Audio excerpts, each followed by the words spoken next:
Praise God. ദൈവത്തിൻ്റെ വലിയ നാമത്തിന് മഹത്വം കരേറ്റുന്നു. ഇന്ന് രാവിലെ വീണ്ടും ദൈവസന്നിധിയിലായിരിക്കാൻ കർത്താവ് നമുക്ക് ഈ അവസരം തന്നല്ലോ. അതിനായിട്ട് കർത്താവിന് മഹത്വം കരേറ്റുന്നു. വളരെ പ്രാർത്ഥനയോടെ നമുക്കായിരിക്കാം. ദൈവവചന പഠനത്തിൽ നമുക്ക് തുടരാം. സാധാരണയായി നമ്മോട് ഒരുമിച്ച് ആരാധിക്കുന്നവരിൽ അനേകർ ഇന്നിവിടെ ഇല്ല. പലരും യാത്രകളിലാണ്, ദൂരത്താണ്. എങ്കിലും ഇത്രയും പേർക്ക് നമുക്ക് ഒരുമിച്ച് ഇന്ന് രാവിലെ ആയിരിക്കാൻ, വിശേഷാൽ വചന പഠനത്തിനായിട്ടായിരിക്കാൻ കർത്താവ് നമ്മെ സഹായിച്ചല്ലോ. അതോർത്ത് ഞാൻ ദൈവത്തിന് മഹത്വം കരേറ്റുന്നു. കഴിഞ്ഞ ദിവസങ്ങളിൽ നമ്മൾ 2-3 ആഴ്ചകളായിട്ട് ഗിരിപ്രഭാഷണം ആണ് നമ്മൾ പഠിക്കുവാൻ ശ്രമിക്കുന്നത്. അതിൻ്റെ ആമുഖമായിട്ട് ചില കാര്യങ്ങളാണ് ഇതുവരെ നമ്മൾ പറഞ്ഞുകൊണ്ടിരുന്നത്. ഇനിയും അത് ചില ദിവസങ്ങൾ കൂടെ തുടരേണ്ടതായിട്ട് വരും. വളരെ പ്രാധാന്യമുള്ള കാര്യങ്ങൾ. കാരണം ഗിരിപ്രഭാഷണം മുഴുവനല്ല ഞാൻ എടുക്കുവാൻ താല്പര്യപ്പെടുന്നത്. അതിലെ ഭാഗ്യാവസ്ഥകൾ മാത്രം, ബിയാറ്റിറ്റ്യൂഡ്സ് മാത്രമാണ് നമ്മൾ സവിസ്തരം പഠിക്കുവാൻ പോകുന്നത്. അതുകൊണ്ട് ഈ 3 അധ്യായങ്ങൾ, വിശേഷാൽ മത്തായി സുവിശേഷം 5, 6, 7 അധ്യായങ്ങളിൽ പറയുന്ന കർത്താവ് നൽകുന്ന ആ പർവ്വത പ്രസംഗത്തിൻ്റെ ഒരു സാരാംശം, അതിൻ്റെ ഒരു നട്ഷൽ നമുക്ക് ഈ ദിവസങ്ങളിൽ പഠിപ്പാൻ ശ്രമിച്ചുകൊണ്ടിരിക്കുന്നത്. അതിനുശേഷം നമ്മൾ ആ ഭാഗ്യാവസ്ഥകളിലേക്ക് പ്രവേശിക്കും. ഞാൻ ഒരിക്കൽ കൂടെ അത് ഓർപ്പിക്കുന്നു എന്ന് മാത്രമേ ഉള്ളൂ. അതിൻ്റെ ആരംഭമായിട്ട് നമ്മൾ കണ്ട ചില കാര്യങ്ങളുണ്ട്. ഒന്നാമത്, ഈ പർവ്വത പ്രസംഗത്തിൽ അല്ലെങ്കിൽ ഗിരിപ്രഭാഷണത്തിൽ കർത്താവ് പറയുന്ന കാര്യങ്ങളിൽ ഏറ്റവും പ്രധാനപ്പെട്ട ഒന്ന് ക്രിസ്ത്യൻ വേർച്യൂസാണ്. ക്രിസ്ത്യൻ ക്യാരക്ടർ എങ്ങനെയുള്ളതായിരിക്കണം, എങ്ങനെയുള്ള സവിശേഷതകൾ അതിൽ ഉണ്ടായിരിക്കണം, അത് നമ്മൾ സവിസ്തരമായിട്ട് കണ്ടു. അതിനുശേഷം നമ്മൾ ക്രിസ്ത്യൻ മൊറാലിറ്റിയെക്കുറിച്ച് കണ്ടു.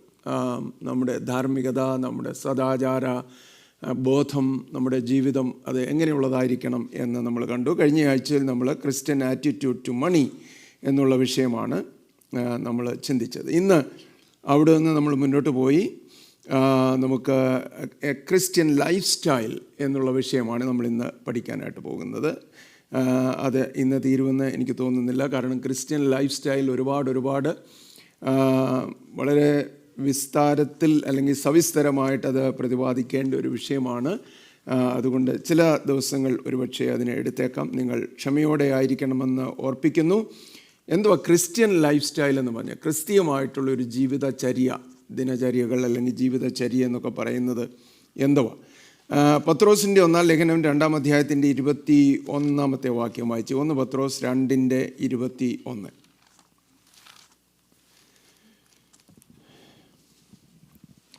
അതിനായിട്ടല്ലോ നിങ്ങളെ വിളിച്ചിരിക്കുന്നത്. ക്രിസ്തുവും നിങ്ങൾക്ക് വേണ്ടി കഷ്ടം അനുഭവിച്ചു. നിങ്ങൾ അവൻ്റെ കാൽച്ചുവട് പിന്തുടരുവാൻ ഒരു മാതൃക വെച്ചേച്ച് പോയിരിക്കുന്നു. മതി, താങ്ക് യു. കർത്താവായ യേശു ക്രിസ്തു നമ്മുടെ മുമ്പിൽ ഒരു മാതൃക വെച്ചേച്ച് പോയിരിക്കുന്നു. Yes left as a model. അപ്പം എന്തിനു വേണ്ടിയാ? നാം അവൻ്റെ കാൽച്ചുവട് പിന്തുടരുവാൻ ഒരു മാതൃക വെച്ചേച്ച് പോയിരിക്കുന്നു. അതാ ഇവിടെ നമ്മൾ വായിക്കുന്നത്. സോ ക്രിസ്ത്യൻ ലൈഫ് സ്റ്റൈൽ എന്ന് പറയുന്നത് കർത്താവ് വെച്ചേച്ച് പോയിരിക്കുന്ന ആ മാതൃകയെ പിന്തുടരുന്നതാണ്. Just following the model that the Lord Jesus has left before us. അപ്പോൾ അവൻ നമ്മുടെ മുമ്പിൽ നടന്ന് അവൻ്റെ കാൽച്ചുവടുകൾ, പദചിഹ്നങ്ങൾ, പാദത്തിൻ്റെ ചിഹ്നങ്ങൾ പതിഞ്ഞിട്ടുണ്ട്. ആ ചിഹ്നങ്ങൾ നോക്കി നമ്മൾ നടക്കുവാൻ ഇടയാവുക. അപ്പോൾ നമുക്കൊരു മാതൃക വെച്ച് പോയിരിക്കുന്നു. ക്രിസ്ത്യൻ ലൈഫ് എന്ന് പറയുന്ന ഒരു സെറ്റ് ഓഫ് റെസൊല്യൂഷൻസ് അല്ല, ഒരു ചില നിയമങ്ങളിൽ അധിഷ്ഠിതമായിട്ട് അതിനുള്ളിൽ നിന്നുകൊണ്ട് ഇത് ചെയ്യുക, ഇത് ചെയ്യാതിരിക്കുക എന്ന് പറയുന്ന ഡൂസ് ആൻഡ് ഡോൺസ് പറയുന്ന ഒരു റെസൊല്യൂഷൻസ് അല്ല ക്രിസ്ത്യൻ ലൈഫ് എന്ന് പറയുന്നത്. ക്രിസ്ത്യൻ ലൈഫ് എന്ന് പറയുന്നത് ഒരു ജീവിതചര്യയാണ്. അതെങ്ങനെ കഴിക്കേണ്ടതാണ്? യേശു കർത്താവിൻ്റെ മോഡലിനെ പിൻപറ്റണം. അവൻ വെച്ചേച്ചു പോയിരിക്കുന്ന മാതൃകയെ നമുക്ക് പിൻപറ്റുവാൻ തക്കവണ്ണം കഴിയണം. അതിൽ എന്തെല്ലാം ഉണ്ടായിരിക്കണമെന്നാണ് നമ്മൾ ചിന്തിക്കാൻ പോകുന്നത്. ചില കാര്യങ്ങൾ വളരെ പെട്ടെന്ന് നമുക്ക് ചിന്തിക്കാം. അതിൻ്റെ എല്ലാം കൂടെ നമ്മൾ കാച്ചിക്കുറുക്കി എന്നൊക്കെ പറയുന്നത് പോലെ അതിൻ്റെ സാരാംശം പറയുകയാണെങ്കിൽ, love God, love others, live differently. ദൈവത്തെ സ്നേഹിക്കുക, മറ്റുള്ളവരെ സ്നേഹിക്കുക, ലോകത്തിലെ മനുഷ്യരിൽ നിന്ന് വ്യത്യസ്തരായി നാം ജീവിക്കുക. ഈ 3 കാര്യങ്ങൾ വളരെ പ്രാധാന്യമുള്ളതാണ്. ഒരു ക്രിസ്ത്യൻ ലൈഫ് സ്റ്റൈലിൽ എന്തെല്ലാം പ്രധാന കാര്യങ്ങളാണ് ഉള്ളത്? ഒന്നൊന്നായിട്ട് നമുക്ക് വളരെ പെട്ടെന്ന് നോക്കുവാൻ കൊണ്ട് ശ്രമിക്കാം. ഒന്നാമത്, ക്രിസ്ത്യൻ ലൈഫിൽ പേഴ്സണൽ റിലേഷൻഷിപ്പ് വിത്ത് ഗോഡ് ഉണ്ടായിരിക്കും. ക്രിസ്ത്യമായിട്ടുള്ള നമ്മുടെ ജീവിതത്തിൽ അതിനെ ഏറ്റവും പ്രധാനമായിട്ട് ക്വാളിഫൈ ചെയ്യുന്ന കാര്യം നമുക്ക് ദൈവവുമായിട്ട് വ്യക്തിപരമായിട്ടുള്ള ബന്ധമാണ്. ദൈവവുമായിട്ട് വ്യക്തിപരമായ ബന്ധമില്ലാതെ നമുക്ക് ക്രിസ്തീയ ജീവിതം സാധ്യമല്ല. അല്ലെങ്കിൽ ദൈവമായിട്ട് ബന്ധമില്ലാത്തവർ ക്രിസ്ത്യാനിയായിട്ട് ജീവിക്കുന്നെന്ന് ക്ലെയിം ചെയ്യുവാനും പറ്റത്തില്ല. നമ്മൾ ക്രിസ്തീയ ജീവിതം നയിക്കണമെങ്കിൽ ഒന്നാമത് നമുക്ക് ദൈവവുമായിട്ടുള്ള ബന്ധം, വ്യക്തിപരമായ ബന്ധമുണ്ടായിരിക്കണം. യേശു കർത്താവുമായിട്ടുള്ള ബന്ധം എന്ന് പറഞ്ഞാൽ എന്തൊക്കെയാണ് അതിലുണ്ടാകേണ്ടത്? യേശു കർത്താവുമായിട്ടുള്ള വ്യക്തിപരമായ ബന്ധം നമുക്കുണ്ടാകുന്നു അല്ലെങ്കിൽ ഉണ്ടാകണം എന്ന് പറയുമ്പം എന്താണ് അർത്ഥമാക്കുന്നത്? ഒന്നാമത്, ബിഗിൻസ് വിത്ത് ആ faith on the Lord Jesus Christ. ഒന്നാമത് ഇതിൻ്റെ ആരംഭം എവിടെയാണ്? നമ്മുടെ കർത്താവായ യേശു ക്രിസ്തുവിലുള്ള നമ്മുടെ വിശ്വാസത്തിൽ ഈ ജീവിതം ആരംഭിക്കുകയാണ്. എബ്രായ ലേഖനം 11-ാം അധ്യായത്തിൻ്റെ 6-ാം വാക്യം കാണാപ്പാടം അറിയാവുന്ന വാക്യം അല്ലേ? അറിയത്തില്ലേ? എന്നാൽ വിശ്വാസം കൂടാതെ ദൈവത്തെ പ്രസാദിപ്പിക്കുവാൻ കഴിയുന്നതല്ല. ദൈവത്തിൻ്റെ അടുക്കൽ വരുന്നവൻ ദൈവം ഉണ്ട് എന്നും തന്നെ അന്വേഷിക്കുന്നവർക്ക് പ്രതിഫലം കൊടുക്കുന്നു എന്നും വിശ്വസിക്കേണ്ടതല്ലോ. സ്ക്രീനിൽ കണ്ടായിരുന്നു അല്ലേ? ഞാൻ ഓർത്ത് നിങ്ങൾ ഇത്രയും വെള്ളം പോലെ ഈ വാക്യം പറയുന്നത് എങ്ങനെയാണ്? എനിയോ, പ്രൈസ് ഗോഡ്. കണ്ടാലാണെങ്കിലും കാണാതെയാണെങ്കിലും ദൈവത്തിൻ്റെ വചനം ഉരുവിടുന്നത്, ഉദ്ധരിക്കുന്നതല്ല. അപ്പോൾ ഇത് ഈ ക്രിസ്തീയ ജീവിതം അതിൻ്റെ തുടക്കം തന്നെ എവിടെയാണ്? ദൈവത്തിൻ്റെ അടുക്കൽ വരുന്നവൻ ദൈവം ഉണ്ട് എന്നും തന്നെ അന്വേഷിക്കുന്നവർക്ക് പ്രതിഫലം കൊടുക്കുന്നുവെന്നും വിശ്വസിക്കേണ്ടതല്ലോ. അപ്പം വിശ്വസിക്കുക. നമ്മുടെ കർത്താവായ യേശുവിനെ കർത്താവെന്ന് വായ്കൊണ്ട് ഏറ്റുപറയുകയും ദൈവം അവനെ മരിച്ചവരിൽ നിന്ന് ഉയർപ്പിച്ചു എന്ന് ഹൃദയം കൊണ്ട് വിശ്വസിക്കുകയും ചെയ്താൽ നീ രക്ഷിക്കപ്പെടും. അപ്പോൾ വായ്കൊണ്ട് ഏറ്റുപറയും. ഹൃദയം കൊണ്ട് വിശ്വസിക്കണം, വായ്കൊണ്ട് ഏറ്റുപറയണം. ഹൃദയം കൊണ്ട് വിശ്വസിച്ചത് വായ്കൊണ്ട് ഏറ്റുപറയണം. എന്തുകൊണ്ടാണ് അതങ്ങനെ ചെയ്യേണ്ടതെന്ന് റോമാലേഖനം 10-ാം അധ്യായത്തിൽ പറയുന്നുണ്ട്. 10:10 ഒന്ന് വായിച്ചേ. റോമർ 10:10. ഹൃദയം കൊണ്ട് നീതിക്കായി വിശ്വസിക്കുകയും വായ്കൊണ്ട് രക്ഷയ്ക്കായി ഏറ്റുപറയുകയും ചെയ്യും. ഹൃദയം കൊണ്ട് വിശ്വസിക്കുന്നതിനാൽ നീതി ലഭിക്കുന്നു, നീതിക്കായി വിശ്വസിക്കുകയും വായ്കൊണ്ട് ഏറ്റുപറയുന്നതിനാൽ രക്ഷ പ്രാപിക്കുകയും ചെയ്യുന്നു. എന്തുകൊണ്ടാണ് ദൈവം ഇത് രണ്ടും വെച്ചിരിക്കുന്നത്? ഒരു ബേസിക്കായിട്ട് അടിസ്ഥാനപരമായിട്ട് ഇത് വെച്ചിരിക്കുന്നതിൻ്റെ കാരണം, ഹൃദയം കൊണ്ട് നീതിക്കായിട്ട് നമ്മൾ വിശ്വസിക്കുകയും, അഥവാ ഹൃദയം കൊണ്ട് വിശ്വസിക്കുന്നതിനാൽ നീതി ലഭിക്കുകയും വായ്കൊണ്ട് ഏറ്റുപറയുന്നതിനാൽ നാം രക്ഷ പ്രാപിക്കുകയും ചെയ്യുന്നു. ഓക്കെ, അപ്പോൾ ഒന്നാമത് ക്രിസ്ത്യൻ ലൈഫ് സ്റ്റൈൽ ആരംഭിക്കുന്നത് എവിടെയാണ്? ദൈവത്തിൽ ഉള്ള വിശ്വാസത്തോടെയാണ്. അവനുണ്ട് എന്നും തന്നെ അന്വേഷിക്കുന്നവർക്ക് പ്രതിഫലം കൊടുക്കുന്നു. രക്ഷിക്കപ്പെടുവാൻ അവൻ്റെ നാമമാണ് നമുക്കുള്ളതെന്ന്, അവൻ്റെ ക്രൂശ് മരണ നിമിത്തം നമുക്ക് രക്ഷ ലഭിക്കുന്നുവെന്ന് അവനിൽ വിശ്വസിക്കാൻ കഴിയും. അവിടെയാണ് നമ്മുടെ ഈ ക്രിസ്ത്യൻ ലൈഫ് ആരംഭിക്കുന്നത് തന്നെ. ക്രിസ്ത്യൻ ലൈഫ് സ്റ്റൈൽ, ഈ പേഴ്സണൽ റിലേഷൻഷിപ്പ്, ദൈവവുമായിട്ടുള്ള വ്യക്തിപരമായിട്ടുള്ള ബന്ധത്തിൻ്റെ മറ്റൊരു ക്വാളിഫയറാണ്. ഏറ്റവും പ്രധാനപ്പെട്ട ഒരു ഗുണമാണ് മറ്റൊന്ന്, developing A life of daily prayer. നമ്മുടെ അനുദിന ജീവിതത്തിൽ പ്രാർത്ഥനയ്ക്കുള്ള പ്രാധാന്യം. ദൈവത്തിൻ്റെ വചനത്തിൽ അനേക ഭാഗങ്ങളുണ്ട്. ഏറ്റവും അധികം പ്രസംഗിക്കപ്പെടുന്ന വിഷയമാണ് പ്രാർത്ഥന എന്ന് പറയുന്നത്. പിന്നെ സാധാരണ എല്ലാ മീറ്റിങ്ങുകളിലും എന്ന് പറയുന്ന പോലെ നമ്മുടെ പ്രാർത്ഥനാ യോഗങ്ങളിൽ അല്ലാത്ത സമയങ്ങളിലെല്ലാം പ്രാർത്ഥന എന്ന വിഷയത്തെക്കുറിച്ച് പഠിപ്പിക്കാറുണ്ട്, നമുക്കറിയാവുന്നതുമാണ് അനേക കാര്യങ്ങൾ. എന്നാൽ developing a daily habit of prayer, അതെത്ര പേർക്കുണ്ട്? പ്രാർത്ഥനയെക്കുറിച്ച് നമുക്ക് ഒരുപാട് കാര്യങ്ങൾ അറിയാം, പക്ഷേ പ്രാർത്ഥനയെ അതൊരു ഡെയിലി ഹാബിറ്റായിട്ട് നമ്മൾ ഡെവലപ്പ് ചെയ്ത എത്ര പേരുണ്ട്? അതിന് എഗെയിൻ ഒരു ലീഗൽ ഒരു സിസ്റ്റം ഡെവലപ്പ് ചെയ്യണമെന്നല്ല ഞാൻ പറയുന്നത്, പക്ഷേ നമ്മുടെ മനസ്സ് തന്നെ ദൈവത്തെങ്കിലേക്ക് ഉയർത്തി എപ്പോഴും ദൈവത്തെ സംസാരിച്ചുകൊണ്ട്, ദൈവത്തെ കേട്ടുകൊണ്ട് നടക്കുന്ന ഒരു അനുഭവം. ഹെൻറി ന്യൂവാൻ എന്ന് പറയുന്ന ഒരു ദൈവദാസൻ എഴുതിയ പുസ്തകത്തിൽ അദ്ദേഹം പറയുന്നത്, നമ്മൾ ക്വാളിറ്റി ടൈംസ് ഓഫ് പ്രെയർ വേണം. നമ്മൾ മാറിയിരുന്ന് പ്രാർത്ഥിക്കുന്ന, ദൈവസന്നിധി സമയം ചിലവഴിക്കുന്ന സമയങ്ങളൊക്കെ ഉണ്ട്. എന്നാൽ നമ്മുടെ ചിന്തകളിൽ പോലും പ്രാർത്ഥന ഉണ്ടായിരിക്കും. ദൈവത്തിൻ്റെ വചനം പറയുന്നു, നിങ്ങൾ ഇടവിടാതെ പ്രാർത്ഥിപ്പിൻ, നിരന്തരമായി പ്രാർത്ഥിപ്പിൻ, ഓഫർ സീസ്ലെസ് പ്രേയേഴ്സ് എന്ന് ദൈവത്തിൻ്റെ വചനം. എങ്ങനെയാണ് നമുക്കത് ചെയ്യാൻ പറ്റുന്നത്? മറ്റു കാര്യങ്ങളൊക്കെ നമ്മൾ ചെയ്യുമ്പോൾ എപ്പോഴും നമ്മൾ പ്രാർത്ഥനയ്ക്കായിട്ട് സമയം വേർതിരിച്ച് മാറിയിരിക്കുകയല്ല. അപ്പോൾ എന്നാൽ നമ്മൾ എല്ലാ കാര്യങ്ങളും ചെയ്യുമ്പോഴും, നമ്മൾ ഡ്രൈവ് ചെയ്യുമ്പോൾ, ജോലി ചെയ്യുമ്പോൾ നമ്മുടെ ഹൃദയങ്ങൾ ദൈവവുമായിട്ട് ബന്ധപ്പെട്ടുകൊണ്ടിരിക്കാൻ പറ്റും. അപ്പോൾ അതാ ഹെൻറി ന്യൂവാൻ പറഞ്ഞത്, lift up A prayer in every thought that you are thinking about. നിങ്ങൾ ചിന്തിക്കുന്ന ഓരോ ചിന്തയിലും ദൈവത്തോടുള്ള ബന്ധത്തിലും പ്രാർത്ഥനയിലുമായിരിക്കാൻ നമുക്ക് കഴിയും.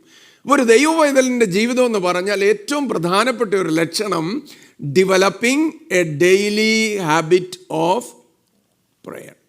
ഒന്ന്, ദൈവത്തിലുള്ള വിശ്വാസത്തോടെ നമ്മുടെ ഈ ക്രിസ്ത്യൻ ലൈഫ്, ഈ ലൈഫ് സ്റ്റൈല് ആരംഭിക്കുന്നു. രണ്ട്, developing a daily habit of prayer. ഫിലിപ്പിയ ലേഖനം 4-ാം അധ്യായത്തിൻ്റെ 6-7 വാക്യങ്ങൾ നമുക്ക് പരിചിതമായ വാക്യമാണ്. അത് വായിച്ചിട്ടുള്ള വിശ്വസിക്കുന്നവർക്ക് പ്രാർത്ഥിക്കാതിരിക്കാൻ പറ്റുമോ?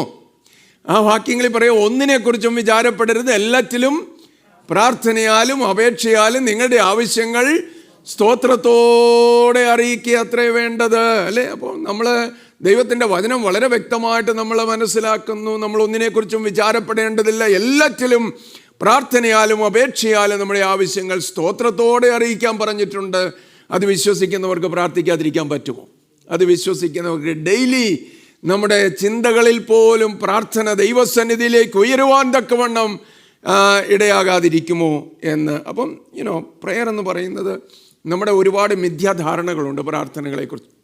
പ്രാർത്ഥന എന്ന് പറയുന്നത് ദൈവത്തിൻ്റെ സന്നിധിയിൽ ഒരു ഷോപ്പിംഗ് ലിസ്റ്റ് പ്രസൻറ്റ് ചെയ്യുന്നതാണ്. പ്രാർത്ഥന എന്ന് പറയുന്ന ചില കാര്യങ്ങൾ ദൈവത്തിന് ഇഷ്ടമില്ലാത്തതാണെങ്കിൽ പോലും ചോദിച്ച് വാങ്ങുക. എൻ്റെ ജീവിതത്തിൽ ഞാൻ ഒരുപാട് വായിച്ചിട്ടുള്ളൊരു പുസ്തകം, ജോൺ ആർ റൈസ് എന്ന് പറയുന്ന ദൈവത്തിൻ്റെ ദാസൻ്റെ prayer is asking and receiving എന്ന് പറയുന്നൊരു പുസ്തകമുണ്ട്. വളരെ അതൊരു പ്രാർത്ഥനയെക്കുറിച്ചുള്ള വളരെ അറിയപ്പെടുന്നൊരു പുസ്തകമാണ്.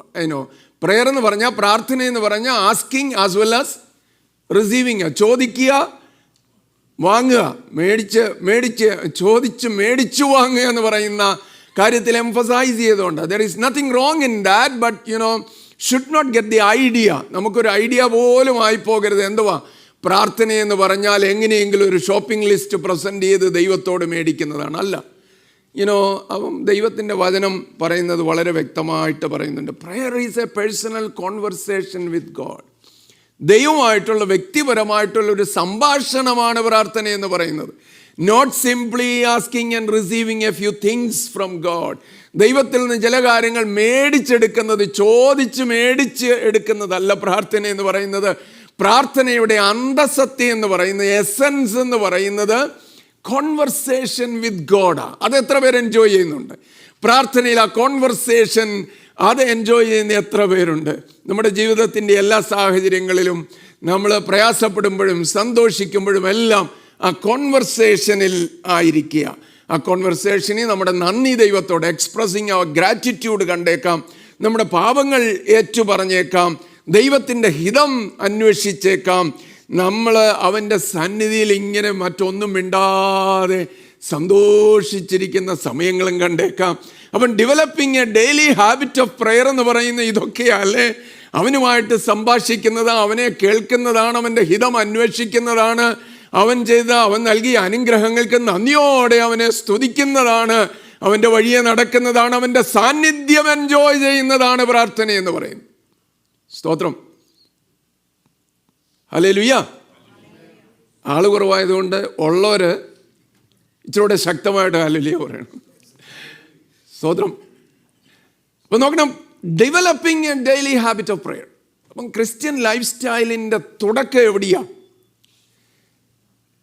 തുടക്കം എന്ന് പറയുന്നത് ദൈവവുമായിട്ടുള്ള വ്യക്തിപരമായ ബന്ധത്തിലാണ്. അതില്ലാത്തവർക്ക് എന്നാ ക്രിസ്ത്യൻ ലൈഫ് സ്റ്റൈലാണ് അത് പറഞ്ഞിട്ട് യാതൊരു പ്രയോജനമില്ല. അപ്പോൾ അത് തുടങ്ങുന്നത് തന്നെ എവിടെയാണ്? ദൈവത്തിലുള്ള വിശ്വാസത്തിലാണ്. ഒന്ന്. രണ്ടാമത്തെ കാര്യം നമ്മൾ കണ്ടു, അങ്ങനെയുള്ളവർ എന്ത് ചെയ്തുകൊണ്ടിരിക്കും? They will develop a daily habit of prayer. ഏറ്റവും ഇഷ്ടമില്ലാത്ത കാര്യം പ്രാർത്ഥനയ്ക്ക് ഇരിക്കുമ്പോഴാണല്ലോ, അല്ലേ? അല്ലെങ്കിൽ പ്രാർത്ഥനയിൽ സമയം ചെലവഴിക്കുന്ന കാര്യം വരുമ്പോഴാണല്ലോ നമ്മളെപ്പോഴും ടൈം വളരെ കോൺഷ്യസ് ആകുന്നത്. മറ്റു കാര്യങ്ങൾ, ബദ്ധപ്പാടുകൾ, ഒരുപാട് തിരക്കുകളെല്ലാം നമുക്ക് ഓർമ്മ വരുന്നത് അങ്ങനെയുള്ള സമയത്താണ്, അല്ലേ? ക്ഷീണങ്ങളുണ്ടാകുന്നതും അതേ സമയത്താണ്, ഉറക്കം വരുന്നതും ആ സമയത്താണ്, അല്ലേ? സ്തോത്രം. എൻജോയ് ചെയ്യുമ്പം, നമ്മൾ ദൈവസാന്നിധ്യം എൻജോയ് ചെയ്യുന്നുണ്ടെങ്കിൽ പ്രാർത്ഥന ബോറിംഗ് എക്സർസൈസ് ആകത്തില്ല. എത്ര പേർക്ക് ആ പ്രാർത്ഥന ബോറിംഗ് എക്സർസൈസാണ്? ഒത്തിരി പേർക്ക് അങ്ങനെയാണ്, അല്ലേ? അതുകൊണ്ടാണ് പ്രാർത്ഥനാ മീറ്റിങ്ങുകൾക്ക് ആളുകൾ കുറയുന്നത്. മറ്റു കാര്യങ്ങൾ, ഫൺ ഇവൻറ്റ്സ് ആണെങ്കിൽ ആളുകൾ കണ്ടേക്കാം, സോഷ്യൽ ഗ്യാതറിങ്സ് ആണെങ്കിൽ ആളുകൾ കണ്ടേക്കാം. പ്രാർത്ഥനാ മീറ്റിങ്ങുകളിൽ ആളുകൾ കുറവാണ്. കാരണം പ്രാർത്ഥന അനേകർക്കും ബോറിംഗ് എക്സർസൈസാണ്, ഒരു ബേർഡനാണ്. ഈ പാസ്റ്ററുടെ ഒരു കാര്യം, വേറെ പണിയൊന്നുമില്ല, അല്ലേ? എല്ലാ ക്വാർട്ടറിലും ഉണ്ട് തീരുണ്ട് ഒരാഴ്ച ഫാസ്റ്റിംഗ് പ്രെയർ എന്ന് പറഞ്ഞു വെച്ചിരിക്കുന്നു. എല്ലാ ആഴ്ചകളിലും എത്ര പ്രാർത്ഥന മീറ്റിംഗ്. നിങ്ങളാരും അങ്ങനെ പറയുന്നില്ലെന്ന് എനിക്കറിയാം. എങ്കിലും അനേക സ്ഥലങ്ങളിൽ അനേകരങ്ങനെയാണ്, അല്ലേ? പ്രാർത്ഥന എന്ന് പറഞ്ഞാൽ മഹാ ബോറിംഗ് ഒരു എക്സർസൈസ്. നമ്മൾ പ്രാർത്ഥനയുടെ അന്തസ്സത്തെ മനസ്സിലാക്കാത്തത് കൊണ്ട്. സ്തോത്രം. എൻജോയ് ചെയ്യാൻ കഴിയണം. പ്രപഞ്ചത്തിൻ്റെ സൃഷ്ടിതാവായ വലിയവനായ ദൈവവുമായിട്ടുള്ള കോൺവെർസേഷൻ, ആ ഓഡിയൻസ്, അവൻ്റെ സാന്നിധ്യത്തിൽ ചെലവഴിക്കുന്ന സമയം, അത് എൻജോയ് ചെയ്യാൻ നമുക്ക് കഴിയണം. അവനെ കേൾക്കുന്നത് എൻജോയ് ചെയ്യുവാൻ നമുക്ക് കഴിയണം. ഹല്ലേലൂയ. ദൈവത്തോട് സംസാരിക്കുക, ദൈവം സംസാരിക്കുന്നതും കേൾക്കുക, അല്ലേ? കോൺവെർസേഷൻ എന്ന് പറഞ്ഞാൽ 2 way ആണല്ലോ. നമ്മൾ അങ്ങോട്ട് മാത്രം പറയുന്നതല്ല. ദൈവം എന്താ പറയുവാൻ, എന്നോട് പറയുവാൻ ആഗ്രഹിക്കുന്നത്? അരുളിച്ചണമേ, അടിയൻ കേൾക്കുന്ന കർത്താവേ എന്ന് പറഞ്ഞുകൊണ്ട് ദിവസം തോറും ചില മിനിറ്റുകളെങ്കിലും ദൈവസന്നിധി ചെലവഴിക്കാൻ പറ്റുന്നുണ്ടോ? സ്തോത്രം. ഇതൊരു റിയാലിറ്റി ആണെങ്കിൽ, ക്രിസ്ത്യൻ ലൈഫ് സ്റ്റൈൽ നമ്മൾ ആഗ്രഹിക്കുന്നുണ്ടെങ്കിൽ, ദൈവമായിട്ടുള്ള ആ പേഴ്സണൽ റിലേഷൻഷിപ്പ് വേണം. പേഴ്സണൽ റിലേഷൻഷിപ്പ് വേണമെങ്കിൽ അത് വിശ്വാസത്തോടെ ആരംഭിക്കണം. പ്രാർത്ഥന, ഡെയിലി പ്രാർത്ഥന ഡെവലപ്പ് ചെയ്യണം. മൂന്നാമത്തെ കാര്യം, അങ്ങനെ ദൈവമായിട്ടുള്ള വ്യക്തിപരമായ ബന്ധം ആഗ്രഹിക്കുന്നവർക്കുണ്ടായിരിക്കേണ്ട മൂന്നാമത്തെ കാര്യം, study and meditate on God's word. ദൈവവചനം ധ്യാനിക്കുകയും അത് പഠിക്കുകയും ധ്യാനിക്കുകയും ചെയ്യണം. വെറുതെ വായിക്കുന്നവർക്ക് അനുഗ്രഹമുണ്ട്, കേൾക്കുന്നവർക്ക് അനുഗ്രഹമുണ്ട്. എന്നാൽ വിശേഷാൽ ദൈവത്തിൻ്റെ വചനം പഠിക്കുക, അതിനെ നമ്മൾ മെഡിറ്റേറ്റ് ചെയ്യുക. ദുഷ്ടന്മാരുടെ ആലോചന പ്രകാരം നടക്കാതെയും പാപികളുടെ വഴിയിൽ നിൽക്കാതെയും പരിഹാസികളുടെ ഇരിപ്പിടത്തിൽ ഇരിക്കാതെയും പിന്നെ യഹോവയുടെ ന്യായപ്രമാണത്തിൽ സന്തോഷിച്ച് അതിൽ രാപ്പകൽ ധ്യാനിക്കുന്നവൻ. രാപ്പകൽ ദൈവത്തിൻ്റെ വചനം ധ്യാനമായിട്ടുള്ള എത്ര പേരുണ്ട്? യോശുവയോട് അവന് ഇസ്രയേലിനെ നയിക്കാനുള്ള ആ ദൗത്യം ഏറ്റെടുത്ത് കഴിഞ്ഞപ്പോൾ ആരംഭത്തിൽ തന്നെ അവനോട് പറഞ്ഞത് എന്തുവാ? ഈ ന്യായപ്രമാണ പുസ്തകത്തിലുള്ളത് നിന്റെ വായിൽ നിന്ന് നീങ്ങിപ്പോകരുത്. യോശുവ 1:8 സ്ക്രീനിൽ ഒന്ന് കാണിച്ചേരെ. ജോഷുവ 1:8. ഈ ന്യായപ്രമാണ പുസ്തകത്തിലുള്ള നിന്റെ വായിൽ നിന്ന് നീങ്ങിപ്പോകരുത്. അതിലെഴുതിയിരിക്കുന്നത് പോലെയൊക്കെയും പ്രമാണിച്ച് നടക്കേണ്ടതിന് നീ രാവും പകലും അത് ധ്യാനിച്ചു കൊണ്ടിരിക്കണം. എന്നാൽ നിന്റെ പ്രവൃത്തി സാധിക്കും, നീ കൃതാർത്ഥനായും ഇരിക്കും. സ്തോത്രം. Study and meditate on God's word. 119 സങ്കീർത്തനം അല്ലേ, നമുക്ക് അറിയാം. അതിൻ്റെ ദൈവവചനത്തെക്കുറിച്ചുള്ള മെൻഷൻ ഇല്ലാത്ത 2-3 വാക്യങ്ങളേ ഉള്ള സങ്കീർത്തനത്തിൽ. 176 വാക്യങ്ങളിൽ ആകപ്പാടെ ദൈവവചനത്തെ, ഒന്നിൽ ന്യായപ്രമാണം, സാക്ഷ്യങ്ങൾ, കൽപ്പനകൾ, വഴികൾ, നിൻ്റെ ആലോചന, നിൻ്റെ വചനം, ഇങ്ങനെയെല്ലാം പറഞ്ഞ് ദൈവവചനത്തെക്കുറിച്ച് 176-ൽ 2-3 വാക്യങ്ങൾ ഒഴികെ ബാക്കി എല്ലാറ്റിലും അത് പറഞ്ഞിട്ടുണ്ട്. അപ്പം അതിനകത്ത് പറയുന്ന അനേക വാക്യങ്ങളുണ്ട്. നിന്റെ പ്രമാണങ്ങളാൽ ഞാൻ വിവേകമുള്ളവനാകുന്നു, അതുകൊണ്ട് ഞാൻ സകല വ്യാജമാർഗവും വെറുക്കുന്നു. നിന്റെ വചനം എൻ്റെ കാലിന് ദീപവും എൻ്റെ പാതയ്ക്ക് പ്രകാശവുമാണ്. അപ്പം ഇന്ന് നമ്മോട് ദൈവം സംസാരിക്കുവാൻ ഉപയോഗിക്കുന്നത് ദൈവത്തിൻ്റെ വചനമാണ്. ആ വചനം നമ്മുടെ ജീവിതത്തിൽ ഇല്ലെങ്കിൽ, വചനത്തിൻ്റെ മുമ്പിൽ നമ്മൾ സമയം ചെലവഴിക്കുന്നില്ലെങ്കിൽ നമ്മുടെ ക്രിസ്തീയ ജീവിതം വെറും ശൂന്യമാണ്. അത് ഞാൻ ധൈര്യത്തോടെ പറയാം, അസന്നിഗ്ധമായിട്ട് പറയാം. ദൈവത്തിൻ്റെ വചനത്തെ ഏറ്റെടുത്തിട്ടില്ലെങ്കിൽ, വചനവുമായിട്ട് സമയം ചെലവഴിക്കുന്നില്ലെങ്കിൽ, വചനത്തിന് എംഫസിസ് ഇല്ല നമ്മുടെ ജീവിതത്തിലെങ്കിൽ നമ്മുടെ ക്രിസ്തീയ ജീവിതം എങ്ങും എത്തിയിട്ടില്ല, എങ്ങും എത്തത്തുമില്ല. കാരണം ഈ വചനമാണ് നമുക്ക് നൽകിയിരിക്കുന്നത്. ഇന്ന് ദൈവം നമ്മോട് സംസാരിക്കുന്നത് എൻ്റെ വചനത്തിൽ കൂടെയാണ്. എക്സെപ്ഷൻസ് ഉണ്ട്. സ്വപ്നത്തിൽ കൂടെ സംസാരിച്ചേക്കാം, ദർശനങ്ങൾ നൽകിയേക്കാം, അല്ലേ, പ്രവചനം നൽകിയേക്കാം. എക്സെപ്ഷൻസിനെ ജനറലൈസ് ചെയ്യരുത്. എക്സെപ്ഷൻസിൻ്റെ പിന്നാലെ എപ്പോഴും പോകരുത്. ഇത് ദൈവം തന്നിരിക്കുന്നത് നമ്മോട് സംസാരിക്കാനായിട്ടാണ്. എത്ര പേര് വിശ്വസിക്കുന്നുണ്ട്? ഹല്ലേലൂയ. ഈ ദൈവത്തിൻ്റെ വചനം നമ്മോട് സംസാരിക്കാനായിട്ട് തന്നിരിക്കുന്ന, ഇതില്ലാതെ, ഇത് ഭക്ഷിക്കാതെ, ഇത് പഠിക്കാതെ, ഇത് ഉള്ളിൽ ഏറ്റെടുക്കാതെ, ഇത് ധ്യാനിക്കാതെ വളരെ ശക്തമായ ക്രിസ്തീയ ജീവിതം ചെയ്യാമെന്നൊന്നും ആരും വ്യാമോഹിക്കരുത്. ബൈബിൾ റീഡിംഗ് പ്ലാനും തന്ന് അതിൻ്റെ കോപ്പീസും എല്ലാവർക്കും പ്രിൻ്റ് ചെയ്ത് തന്ന് കുറേ പേരങ്ങനെ വായിക്കുന്നുണ്ട്. അതിന് ഞാൻ ദൈവത്തിന് നന്ദി പറയുന്നു. എത്ര നന്നായിരുന്നേനെ നമ്മളെല്ലാവരും, ഇല്ലേ? എസ്രാ ശാസ്ത്രിയൊക്കെ മടങ്ങി വന്നു കഴിഞ്ഞ് അവർ ദൈവജനത്തോട് വചനം വായിച്ച് കേൾപ്പിച്ചപ്പോൾ എല്ലാവരും കുമ്പിട്ട് വീണ് നമസ്കരിച്ച് ദൈവത്തെ ആരാധിച്ചുകൊണ്ട് പറഞ്ഞു, ഞങ്ങൾ ഈ ദൈവവചനത്തെ അനുസരിച്ചു കൊള്ളാം, ഇതിൻ്റെ പ്രമാണങ്ങളെ അനുസരിച്ചു കൊള്ളാം. ദിനേന നമ്മുടെ ജീവിതത്തിൽ അങ്ങനെയുള്ള സമയങ്ങളുണ്ടായിരുന്നെങ്കിൽ എന്ത് നന്നായിരുന്നു. ദൈവത്തിൻ്റെ വചനത്തിൻ്റെ മുമ്പിൽ വിറയ്ക്കുന്നവരായിട്ട് നമുക്ക് തീരാം. പെന്തക്കോസ്തുകാർക്ക് ഒട്ടുമില്ലാത്ത കാര്യമല്ലേ വചനത്തിന് മുമ്പിൽ വിറയ്ക്കുന്നത്? ഭയമില്ല, ദൈവവചനത്തോടുള്ള അങ്ങനെയുള്ള പ്രതിപത്തിയും അങ്ങനെയുള്ള സമർപ്പണവുമില്ല. ദൈവത്തിന് സ്തോത്രം. Meditate, study and meditate on God's word, അല്ലേ? അപ്പം നമ്മൾ ഈ വചനം അങ്ങനെ വായിക്കുകയും പഠിക്കുകയൊക്കെ ചെയ്തുകൊണ്ടിരുന്നാൽ നമുക്ക് എന്താ പ്രത്യേകതയുള്ളത്? ദൈവത്തിൻ്റെ സ്വഭാവം അതിൽ കൂടെയാണ് നമുക്ക് മനസ്സിലാകുന്നത്. എൻ്റെ ദൈവമേ, ഞാൻ ചിന്തിക്കുന്ന പല കാര്യങ്ങളും, അല്ലെങ്കിൽ ഞാൻ ചെയ്തുകൊണ്ടിരിക്കുന്ന പല കാര്യങ്ങളും അതുപോലെ അല്ലല്ലോ. നിൻ്റെ സ്വഭാവം വ്യത്യസ്തമാണല്ലോ, നിൻ്റെ വിശേഷതകൾ വ്യത്യസ്തമാണ്, നിൻ്റെ കൽപ്പനകൾ വ്യത്യസ്തമാണ്. തിരിച്ചറിയുന്ന ദൈവത്തിൻ്റെ വചനം നമ്മൾ വായിക്കുകയും പഠിക്കുകയും ധ്യാനിക്കുകയും ചെയ്യുമ്പോഴാണ്. സ്തോത്രം, അല്ലേ? അവൻ്റെ വാഗ്ദത്തങ്ങൾ അറിയുന്നത് അതിലൂടെയാണ്. അവൻ്റെ ഹിതം നമ്മൾ തിരിച്ചറിയുന്നത് ഈ വചനത്തിൽ കൂടെയാണ്. ഞാൻ വളരെ വേഗം മുന്നോട്ട് പോകാം. നാലാമത്തെ കാര്യം, നമുക്ക് വ്യക്തിപരമായി ദൈവമായിട്ടുള്ള ബന്ധം നമ്മൾ ഡെവലപ്പ് ചെയ്യണമെങ്കിൽ, ആ പേഴ്സണൽ റിലേഷൻഷിപ്പിൽ നമ്മൾ ജീവിക്കണമെങ്കിൽ, ഒന്നാമത് പറഞ്ഞത് എന്തുവാ? ആ റിലേഷൻ, ദൈവമായിട്ടുള്ള റിലേഷൻഷിപ്പ് നമുക്ക് ഉണ്ടാകണമെങ്കിൽ ഒന്നാമത്തെ കാര്യം വിശ്വാസത്തിൽ ആരംഭിക്കണം, അല്ലേ? 2, പ്രാർത്ഥന ഡെവലപ്പ് ചെയ്യണം. ഡെയിലി ഹാബിറ്റ് ഓഫ് പ്രേയർ നമ്മുടെ ജീവിതത്തിൻ്റെ സ്വഭാവമായി മാറണം. പ്രാർത്ഥന ഒരു സംഭവമല്ല, ഒരു സ്വഭാവമാകണം, അല്ലേ? രേഖ എഴുതിയിരിക്കുന്നെന്നറിഞ്ഞപ്പോൾ ദാനിയേൽ ആദ്യമായിട്ട് ചെന്ന് യെരൂശലേമിന് നേരെ തൻ്റെ ജാലകങ്ങൾ തുറന്നിട്ട് പ്രാർത്ഥിച്ചെന്നാണ് എഴുതിയിരിക്കുന്നത്. അല്ല, ദാനിയേൽ മുമ്പ് ചെയ്തു വന്നിരുന്നതുപോലെ രേഖ എഴുതിയിട്ടുണ്ട്. സാഹചര്യങ്ങളൊക്കെ മാറി, എന്നാൽ അതിനു മുമ്പേ തന്നെ പ്രാർത്ഥനയാൽ ദൈവത്തിൻ്റെ ദാസൻ ഒരുങ്ങിയിട്ടുണ്ട്.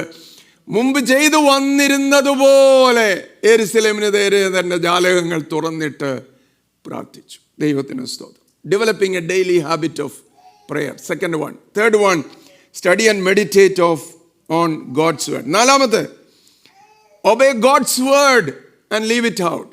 ദൈവത്തിൻ്റെ വചനം കേൾക്കുന്നതും വായിക്കുന്നതും പഠിക്കുന്നതും എന്തിനു വേണ്ടിയാ? പല കഥകളും നല്ല സുഖമുള്ള കഥകളാണ്, അല്ലേ? യേശു പറഞ്ഞ പാരബിൾസൊക്കെ കേട്ടിരിക്കാൻ എന്തോ രസമാണ്, എന്തോ ടീച്ചിങ്ങാ, അല്ലേ? അതിനകത്തെ ടീച്ചിങ് ഇഷ്ടമാണ്, അല്ലെങ്കിൽ പഠിപ്പിക്കലുകൾ ഇഷ്ടമാണ്, കഥകൾ ഇഷ്ടമാണ്, രാജാക്കന്മാരുടെ ഹിസ്റ്ററിയൊക്കെ ഇഷ്ടമാണ്. ഈസി ആയിട്ട് വായിച്ചു പോകാൻ പറ്റുന്നത് പലപ്പോഴും എന്തൊക്കെയായിരുന്നു? ബൈബിൾ എടുക്കുമ്പം നമുക്കറിയാം, ബൈബിൾ റീഡിങ് തുടർച്ചയായിട്ട് ചെയ്തുകൊണ്ടിരിക്കുന്നവർക്ക് എഹെസ്കേലിൻ്റെ പുസ്തകവും ലേവ്യ പുസ്തകവും ഒക്കെ ഏറ്റവും ഈസി ആയിട്ട് വായിക്കാൻ പറ്റുന്ന എത്ര പേരുണ്ട്? അതിനകത്തെ യാഗങ്ങളുടെ ക്രമങ്ങളും അതിൻ്റെ നിയമങ്ങളും എല്ലാം വരുമ്പോഴത്തേനും ആകപ്പാടെ അല്ലേ. അപ്പോൾ നമുക്കെല്ലാം ഇഷ്ടമുള്ളത് എന്തോ? ഈ ചരിത്രവും കഥകളും ഇതെല്ലാം. ഈ ദൈവത്തിൻ്റെ വചനം എന്തിനാ നൽകപ്പെടുന്നത്? അത് കേട്ട് അനുസരിക്കാനായിട്ട്, കേട്ട് അനുസരിക്കുവാൻ. ദൈവവചനത്തെ നമ്മൾ ഉള്ളതുപോലെ ഏറ്റെടുക്കുക, ഉള്ളതുപോലെ അനുസരിക്കുവാൻ തക്കവണ്ണം ഇടയാവുക. യോഹന്നാൻ 14:21 വായിച്ചേ. John's gospel chapter 14:21. എൻ്റെ കൽപ്പനകൾ ലഭിച്ച് പ്രമാണിക്കുന്നവൻ എന്നെ സ്നേഹിക്കുന്നവനാകുന്നു. എന്നെ സ്നേഹിക്കുന്നവനെ എൻ്റെ പിതാവ് സ്നേഹിക്കുന്നു. ഞാനും അവനെ സ്നേഹിച്ച് അവനെ എന്നെ തന്നെ വെളിപ്പെടുത്തും. മതി, ഒത്തിരി വാക്യങ്ങളുണ്ടെങ്കിലും ആ സമയക്കുറവുകൊണ്ട് ഞാൻ എല്ലാറ്റിലേക്ക്. എൻ്റെ കൽപ്പനകൾ ലഭിച്ച് പ്രമാണിക്കുന്നവൻ എന്നെ സ്നേഹിക്കുന്നവനാകുന്നു. എൻ്റെ കൽപ്പനകൾ കേൾക്കുന്നവനെന്നല്ല, അത് ലഭിച്ചിട്ടുള്ളവനെന്നുമല്ല. എൻ്റെ കൽപ്പനകൾ ലഭിച്ച് പ്രമാണിക്കുന്നവൻ എന്നെ സ്നേഹിക്കുന്നവനാ. ഞാൻ ദൈവത്തെ സ്നേഹിക്കുന്നു, ഞാൻ ദൈവത്തെ സ്നേഹിക്കുന്നു എന്ന് പറഞ്ഞുകൊണ്ട് കാര്യമില്ല. ദൈവത്തെ സ്നേഹിക്കുന്നവൻ എന്ത് ചെയ്യുമെന്ന കർത്താവ് തന്നെ പറയുന്നത്. എൻ്റെ കൽപ്പനകൾ ലഭിച്ച് പ്രമാണിക്കുന്നവൻ എന്നെ സ്നേഹിക്കുന്നവനാകും. കർത്താവ് പ്രോമിസ് ചെയ്യുക, എന്നെ സ്നേഹിക്കുന്നവനെ എൻ്റെ പിതാവ് സ്നേഹിക്കുന്നു, ഞാനും അവനെ സ്നേഹിച്ച് അവന് എന്നെ തന്നെ വെളിപ്പെടുത്തും. നമ്മൾ കർത്താവിനെ സ്നേഹിക്കുന്നു എങ്കിൽ വാക്കുകൊണ്ടല്ല നമ്മൾ സ്നേഹം ഉണ്ട് എന്ന് പറയേണ്ടത്, തെളിയിക്കേണ്ടത് അവൻ്റെ കൽപ്പനകൾ പ്രമാണിച്ചു, അത് അനുസരിച്ചുകൊണ്ട്. ദൈവത്തിന് സ്തോത്രം. നമ്മൾ പെർഫെക്റ്റ് ആകാമെന്നല്ല. കർത്താവ് തന്നെ പറഞ്ഞില്ല, if you keep me, if you love me, you keep my commandments. അല്ലേ? നിങ്ങളെന്നെ സ്നേഹിക്കുന്നുവെങ്കിൽ എൻ്റെ കൽപ്പനകളെ പ്രമാണിക്കും. നമ്മളങ്ങനെയാണോ? വളരെ പെട്ടെന്ന് ഞാൻ എൻ്റെ വാക്കുകൾ മുന്നോട്ട് പോയി അവസാനിപ്പിക്കട്ടെ. ദൈവമായിട്ടുള്ള വ്യക്തിപരമായിട്ടുള്ള ബന്ധം നമ്മുടെ ക്രിസ്ത്യൻ ലൈഫ് സ്റ്റൈലിൻ്റെ ഇൻ്റഗ്രലായിട്ടുള്ള ഒരു ഭാഗം. അടുത്തത് കൺഫസ് ആൻഡ് റിപ്പൻറ്റ് റെഗുലർലി. നമ്മൾ നീതീകരിക്കപ്പെട്ടു, നമ്മുടെ പാപങ്ങളിൽ നമ്മൾക്ക് ക്ഷമ ലഭിച്ചു. We have been justified right from our sins. യേശു കർത്താവിൻ്റെ ക്രൂശു മരണത്താൽ നമ്മുടെ പാപങ്ങൾ ക്ഷമിക്കപ്പെട്ടു. എന്നാൽ നമ്മൾ നീതീകരണം പ്രാപിച്ചു. എന്നാൽ നമുക്ക് ഒരു ശുദ്ധീകരണം ദിനേന ആവശ്യമുണ്ട്. അപ്പം ദൈവത്തിൻ്റെ സന്നിധിയിൽ കർത്താവുമായിട്ടുള്ള ബന്ധത്തിൽ നമ്മൾ നിൽക്കണമെങ്കിൽ കൺഫസ് ആൻഡ് റിപ്പൻറ്റ് റെഗുലർലി, തുടർച്ചയായിട്ട് തുടർമാനമായിട്ട് നമ്മുടെ പാപങ്ങൾ ഏറ്റുപറയണം, നമ്മുടെ കുറവുകൾ ഏറ്റുപറയണം. പാപം നിറഞ്ഞ ലോകത്തിലാണ് നമ്മൾ ജീവിക്കുന്നത്. ദുഷ്ടൻ്റെ അധീനതയിലുള്ള ലോകത്തിലാണ്. നമ്മുടെ ചിന്തകളിൽ പാപമുണ്ട്, നമ്മുടെ വാക്കുകളിൽ പാപമുണ്ട്, നമ്മുടെ കൊടുക്കൽ വാങ്ങലുകളിൽ പാപമുണ്ട്, നമ്മുടെ ഇടപാടുകളിൽ പലതിലും പാപമുണ്ട്. സ്വയം ഇറങ്ങി അല്ലേ തെളിഞ്ഞു വരുന്നുണ്ട് പലതിലും അല്ലേ. ദൈവസ്നേഹത്തിൽ നിന്നല്ലാത്തതുണ്ട്.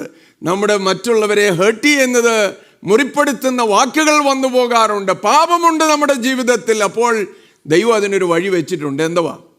യോഹന്നാൻ 1:9, 1 യോഹന്നാൻ 1:9 വായിച്ചേ പെട്ടെന്ന്. അറിയാവുന്ന വാക്യം. നമ്മുടെ പാപങ്ങളെ ഏറ്റുപറയുന്നുവെങ്കിൽ അവൻ നമ്മോട് പാപങ്ങളെ ക്ഷമിച്ച് സകല അനീതിയും പോക്കി നമ്മെ ശുദ്ധീകരിപ്പാൻ തക്കവണ്ണം വിശ്വസ്തനും നീതിമാനുമാകുന്നു. നാം നമ്മുടെ പാപങ്ങളെ ഏറ്റുപറയുന്നുവെങ്കിൽ അവൻ നമ്മുടെ പാപങ്ങളെ ക്ഷമിച്ച് സകല അനീതിയും പോക്കി നമ്മെ ശുദ്ധീകരിപ്പാൻ തക്കവണ്ണം വിശ്വസ്തനും. ഇത് രക്ഷിക്കപ്പെടാത്ത ലോകത്തിലുള്ളവരോട് പറയുന്നതല്ല, രക്ഷിക്കപ്പെട്ടവരോട്, നീതീകരണം പ്രാപിച്ചവരോട്, ദൈവസന്നിധി വന്നവരോട് പറയുന്നതാ. എന്തുവാ?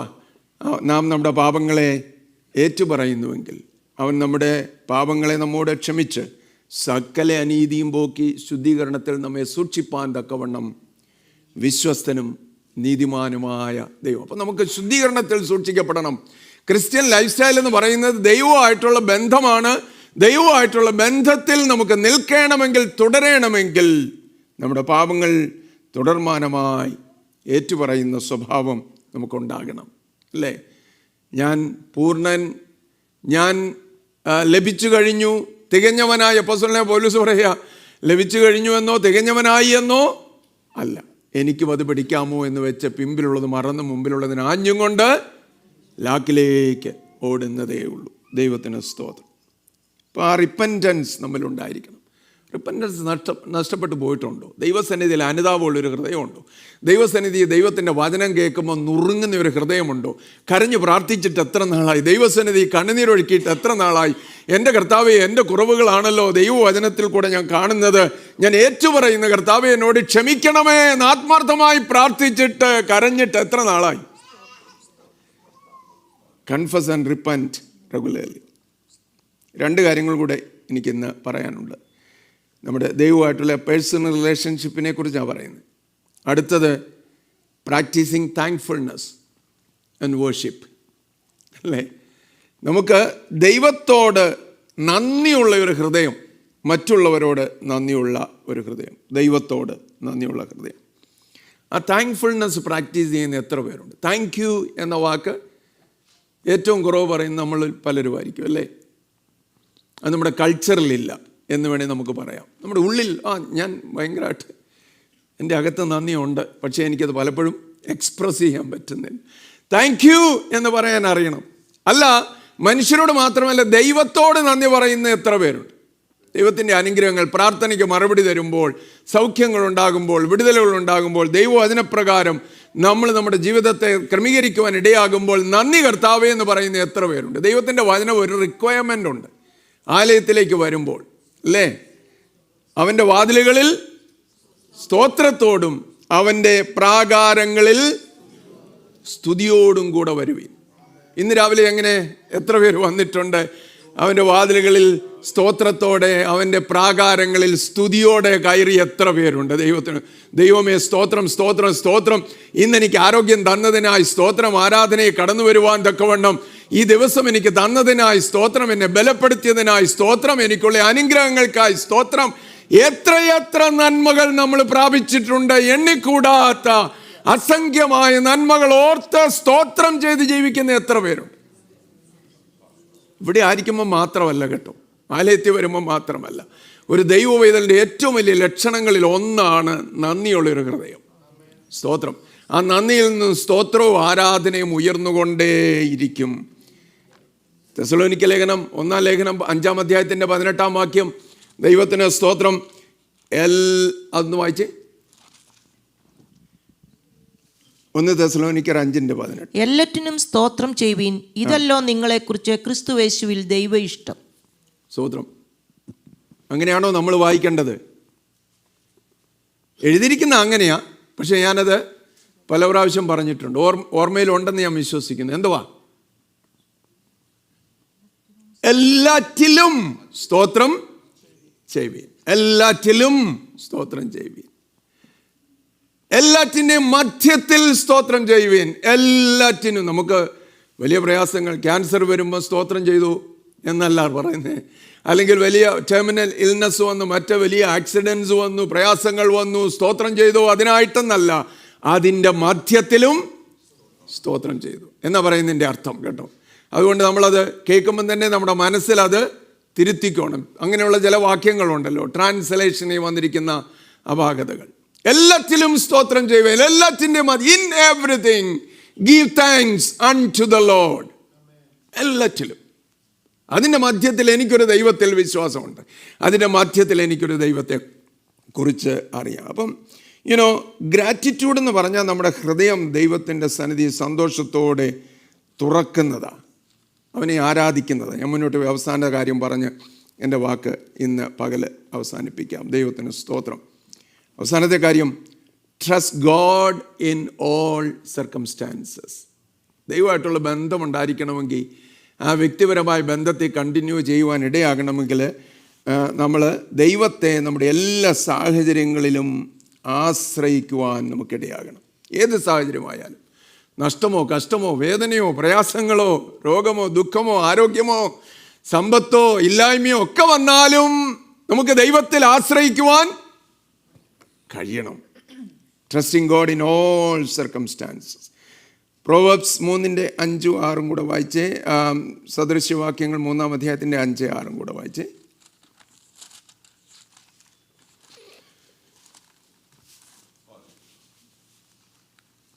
സദൃശവാക്യം 3:5-6.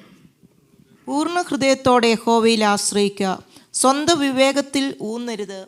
നിന്റെ എല്ലാ വഴികളിലും അവനെ നനച്ചുകൊള്ളുക, അവൻ നിന്റെ പാതകളെ നേരെയാക്കും. മതി. പൂർണ്ണ ഹൃദയത്തോടെ യഹോവയിൽ ആശ്രയിക്കുക, സ്വന്തം വിവേകത്തിൽ ഊന്നരുത്, നിന്റെ എല്ലാ വഴികളിലും അവനെ നനച്ചുകൊള്ളുക, അവൻ നിന്റെ പാതകളെ നേരെയാക്കും. നമുക്ക് ഇന്ന് രാവിലെ നമുക്ക് ധൈര്യത്തോടെ ഞാൻ എൻ്റെ ജീവിതത്തിൻ്റെ എല്ലാ സാഹചര്യങ്ങളിലും എനിക്കൊരു ധൈര്യമുണ്ട്. എന്തുവാ എൻ്റെ ധൈര്യം എന്ന് പറയുന്നത്? എൻ്റെ നീതിയുള്ള ജീവിതമാണോ, എൻ്റെ നന്മ പ്രവൃത്തികളാണോ, യോഗ്യതയാണോ? അല്ല, ദൈവത്തിലുള്ള ആശ്രയമാണ് എൻ്റെ ധൈര്യം എന്ന് പറയുന്നത്. ഹല്ലേലൂയ. എൻ്റെ ഏത് പ്രയാസത്തിൻ്റെ സമയത്തും എൻ്റെ ധൈര്യമെന്ന് പറയുന്നത് എൻ്റെ ദൈവത്തിലുള്ള ആശ്രയമാണ്. ദൈവത്തിന് സ്തോത്രം. റോമാലേഖനം 8-ാം 28-ാമത്തെ വാക്യം, അതും നമ്മൾ പലപ്പോഴും തെറ്റിച്ച് മനസ്സിലാക്കുന്ന ഒരു വാക്യമാണ്. ഞാനും അതുകൂടെ ഒന്ന് ഉദ്ധരിച്ച് ഞാൻ നിർത്താം. 8:28, എന്നാൽ ദൈവത്തെ സ്നേഹിക്കുന്നവർക്കും നിർണയപ്രകാരം വിളിക്കപ്പെട്ടവർക്കും തന്നെ സകലവും നന്മയ്ക്കായി കമോൺ സകലവും നന്മയ്ക്കായി കൂട്ടി വ്യാപരിപ്പിക്കുന്നു. There is a power, there is someone, he causes everything to work together for my good എന്ന് എഴുതിയിരിക്കുന്നു. അവൻ ചെയ്യുന്നു, മറ്റൊരാൾ ചെയ്യുന്നു, ഞാനല്ല. ഇതെല്ലാം കൂടെ കൂടി ഓട്ടോമാറ്റിക്കായിട്ട് നന്മയായി തീരുമെന്നൊന്നുമല്ല ദൈവത്തിൻ്റെ വചനത്തിൽ പറയുന്നത്. സകല പ്രയാസങ്ങളും വന്നേച്ച് അതെല്ലാം കൂടെ ഓട്ടോമാറ്റിക്കായിട്ട് നന്മയായി തീരുമെന്നല്ല.